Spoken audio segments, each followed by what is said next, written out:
Манай гаригийн өөр нэг хэсэг болох Гренландд ч адил үнээс тутгааргүй өрчтэй мөс хайлт явагдаж байна. Гренландд 2020 оны 10 дугаар сард хийсэн судалгаа нь Гренландын мөс сүүлийн 12 мянган жилийн хугацаанд хизээч байгаагүйгээр хурдан хайлж байгааг харуулсан. Зөвхөн 2019 онд гэхэд Гренландын мөсөн бүрхүүл хэмжилтийн түүхэнд их хамгийн их мөсөө буюу 600 тэрбум тонныг алдсан байна. Мөсөн голын 1.5 км зузаан гадарга дор асар том нуурууд үүсэж байгаа нь бас гайхалтай. Өнөөдрийн байдлаар Гренландын мөсөнд орох 60 орчим нуурууд аль хэдийн ил болсон байна.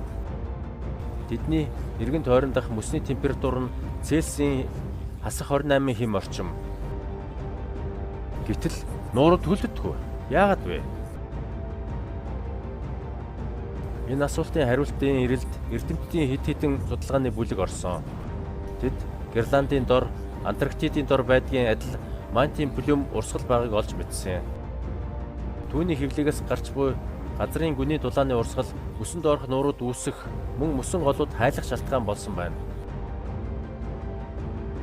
Профессор Ральф фон Фрезерээр ахлуулсан Америк эрдэмтдийн судалгааны бүлэг таталцлын судалгааг ашиглан Гренланд дахь дэлхийн царццын зузааныг тооцоолсон байна.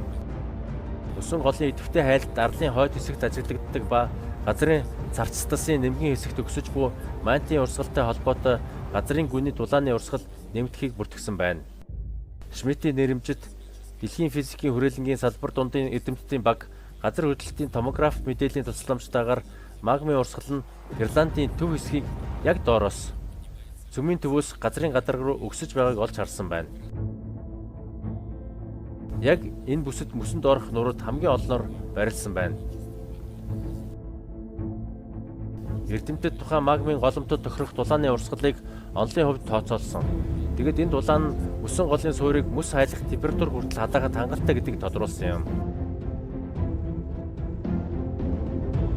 Машин сургалтын технологиор хийсэн судалгаач энэ дүгнэлтийг мөн баталсан байна. Судалгаач энэ дүгнэлтийг мөн баталсан байна.